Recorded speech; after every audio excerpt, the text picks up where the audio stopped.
저기 논파할 수 있는 거짓말. 한두 개지만 좀 짚어주시면 뭐였죠? 예를 들어 대표적인 거. 300명 미만의 실무장하지 않은 병력으로 그 넓은 국회를 어떻게 점령하냐. 그 얘기했었죠. 미안하지만 네. 증원 병력이 헬기로 오고 있다가 되돌아갔어. 300명이 아니야.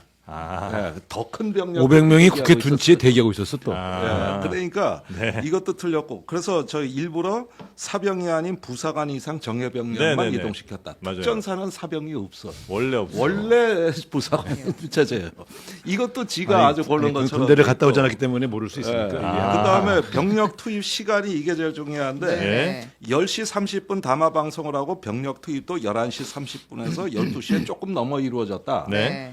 이렇게 한 건 자기가 천천히 가라고 하던 뜻인데 그렇죠. 사실은 그날 눈발이 날리는 기상 때문에 늦어졌어요. 그랬나요? 그래가지고 난리가 난 거예요. 대통령 전화가 특전사령관한테 간 게 그것 때문이야. 지금 왜 어디쯤 지금 있냐? 11시까지 점령해라 그랬는데 안 갔냐. 그 증언이 이걸 있었죠. 따지러 그 전화를 한 거기 때문에 이것도 본인이 마치 천천히 보낸 것처럼. 천천히 순리대로 하다고 국방장관한테 지시했다 그랬는데 미안하지만 네. 자기의 지시가 이행이 안 돼서 한 전화예요. 그것 때문에 화도 많이 내잖아요. 11시까지 네. 점령하라가 지시야. 니네 지금 뭐 하고 증언을 있냐고 내가 막. 갖고 있어. 이 안에 다 있습니다. 제가 녹취록. 예. 11시까지 점령하라. 이게 그거고. 근데 그 이게 지시를 누구한테 했다는 말씀? 특전사령관. 각정부 네. 특전사령관에게. 그래서 이것도 거짓말이에요. 네. 그러니까 두 개만 얘기하는데도 다 얘기해요. 전체가 요게 네. 뭐냐면은 병력 이동에 관해서는 그냥 국회를 보호하기 위한 최소한의 경비 병력만 실병력을 보냈다 이 얘기인데 네. 새빨간 거짓말입니다. 이건 사실이 아니에요. 네. 이미 특전사령관이나 그쪽에서 나오는 양심 선언은 이걸 다 뒤집어 벗어. 그다음에 왜 문 뚫고 들어가서 국회의원 끌어내라는 말은 왜 뺍니까? 요 부분이 뭐냐면 의도된 실패라는 거야. 이 쿠데타 실패는 내가 원래 쿠데타를 하려는 게 아니라 경고만 주려고 하다 보니까 이런 실패로 간 것이기 때문에 그게 이제 주장이죠. 의도된 실패다. 네. 즉 나는 원래 이렇게 나이브하게 지시를 한 거다. 그래서 계엄이 해제된 거다. 이렇게 얘기함으로써 병력 출동과 폭동에 관한 본인의 책임을 벗어나겠다는 또 이런 방어 기제입니다. 그러니까 극단적 이념과 폭력성을 드러내면서도 막상 사법 과정에서 책임을 져야 될 부분은 또 떨어버리겠다는 이게 내가 보기엔 담화의 진정한 목적이었다고 봐요. 그러니까 나흘 닷새 정도 사이에 굉장히 고민이 많았던 것 같아요. 뭘 많이 따져보고 최대한 하여튼 법률적으로 위반될 만한 것들은 가능한 피해 가려는 그런 노력들이 좀 보이는 것 같더라고요. 그렇죠. 그래 안전장치, 방어장치를 넣었는데 미안하지만 이게 다 거짓말이고 잘못 알고 계시는 거예요. 이미 며칠 사이에 다 나왔으니까 얘기들이. 우리 우 의원님께서는 어떻게 보셨습니까? 정말 요즘 진짜 무슨 말을 못 하겠어. 그러니까 한 나라의 대통령이 이렇도록 망상에 사로잡힐 수 있는가? 그래서 이 망상에 사로잡힌 이 괴이한 이 광기 어린 대통령이 무슨 짓을 할지 모르겠다. 라고 하는 세계관이 좀 다른 것 같아요. 나는 이제 위협을 느꼈어요. 특히 끝까지 싸우겠다. 맞아요. 이 말을 할 때 제가 전율을 느꼈어요. 무슨 남은 기간에도 무슨 짓을 할지 모르겠네. 자기가 한 짓은 정당했고 옳았고 내란이 아닌데 그래서 끝까지 싸울 거다. 그러면 뭐냐면 지금도 내가 대통령으로 가진 권한을 가지고 내가 끝까지 해보겠다. 이 얘기 아니에요. 그러니까 그게 좀 이거는 지금 상당히 위험한 상황에 처해 있다는 것을 우리가 알고 있어요. 그래서는 이 광기 어린 망상가의 이 추가 행동을 막으려면 이건 빨리 탄핵하지 않으면 정말 위험하겠구나는 걸 전 국민이 생중계로 본 그런 상황이었다 이렇게 보죠. 누구랑 끝까지 싸우겠다는 건지 그게 뭐 반국가 세력도 그런 건가? 그거예요. 네, 여기 야당이라고 계속 얘기하고 네 맞아요. 있어요. 국정 마비와 국헌 문란을 주도한 세력, 저는 범죄자 집단. 최근에 결론을 내렸어요. 왜 윤석열 대통령이 이 계엄군을 동원하고 군사력을 동원해서 정치를 중단시키려고 했는가? 저는 지금까지 얼마 전까지도 주 대상이 이재명 대표와 민주당이라고 생각하고 있었는데 딱 보니까 이거 한동훈이에요. 한동훈 잡으려고 계엄령을 선포한 거예요. 한동훈이요? 제가 보세요. 이재명 대표는 적어도 그 당시 상황에서는 청와대 법무팀이나 이쪽에서 용산 법무팀이나 국민의힘 법률 전문가들은 전부 이재명 대표는 이제 2심 3심 받으면 끝났다. 라고 판단을 하고 있었잖아요. 네네. 그러니까 이재명 대표를 잡아놓아야 할, 중단시켜야 할 이유가 아무것도 없잖아요. 아, 이건 법적으로도 가능하니까. 이미 끝났다고 생각하고 자기들은 예, 생각하고 예. 있었으니까 예. 그럼 굳이 개헌군을 동원해서 정치를 중단시켜야 할 이유는 저는 한동훈 대표라고 봐요. 그러니까 뭐냐면 최근에 2개월간 네. 제가 이제 끝나고 나서 막 온갖 취재망을 다 이렇게 동원해봤는데 네.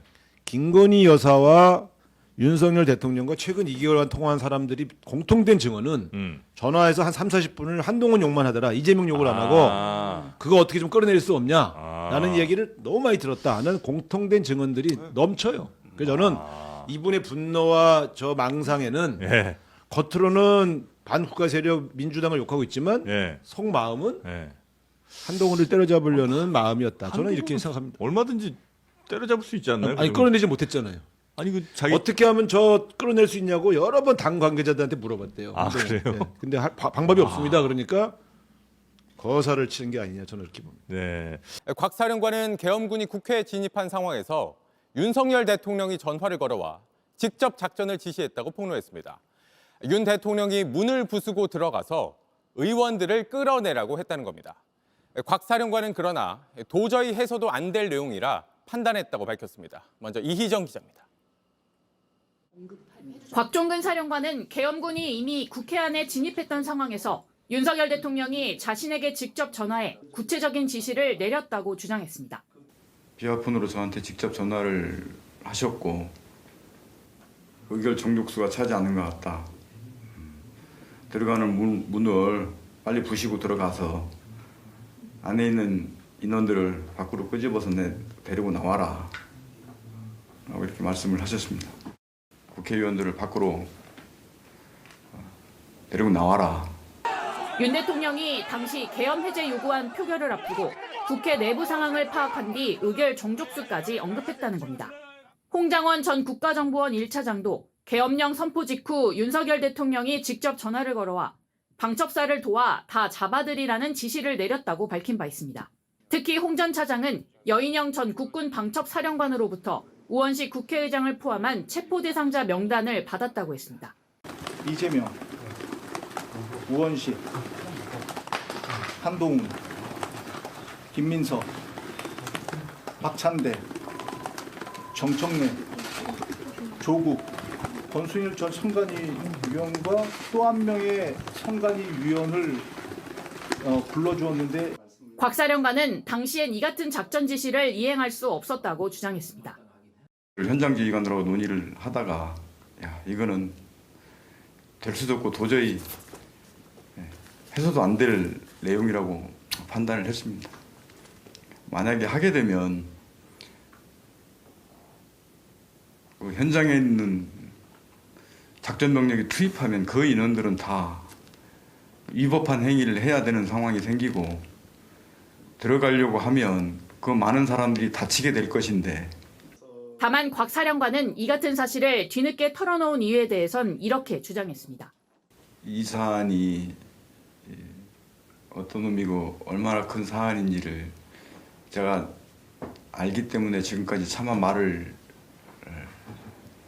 못하고 있었던 부분입니다. 비상계엄이 내려진 상황에서 윤 대통령이 당시 국회 상황과 관련해 어떻게 보고를 받고 사항을 파악했는지 향후 수사로 밝혀져야 할 부분입니다. 야당은 윤 대통령이 계엄군에 직접 지시했을 뿐 아니라 계엄하에서도 할 수 없는 불법 행위를 지시한 것이라고 지적했습니다. JTBC 이희정입니다. 네, 계엄이 당초 계획대로 모두 실행됐다면 과연 지금 어떤 상황일지 생각만 해도 아찔합니다. 뉴스룸은 어제 계엄 이틀째의 후방의 공수 여단들까지 서울로 진입시키려는 계획도 세워져 있었다고 단독 보도해드렸는데 오늘 국회에선 이 보도가 사실이었던 걸로 드러났습니다. 이호진 기자입니다.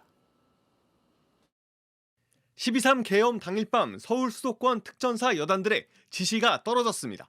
과천 송환이를 점령을 했을 때 거기에서 확보되거나 이런 내용들은 방첩사로 다 이첩을 하던 거가 명령에 있었습니다.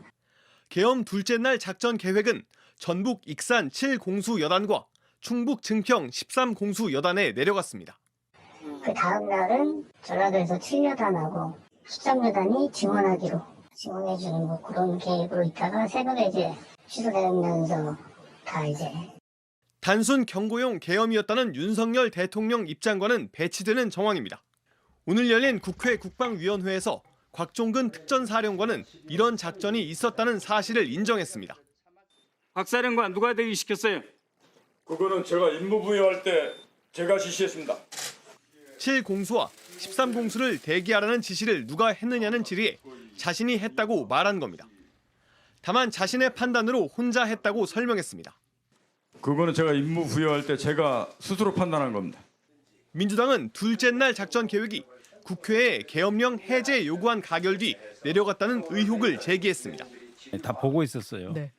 그러면서 바로 추가 지시가 내려갔습니다. 그런 이제 합참 지휘 통제실 시스템을 통해서 바로 내려갔는데 국회 계엄 해제 요구안을 받아들이지 않을 심산이었다는 것 아니냐는 겁니다.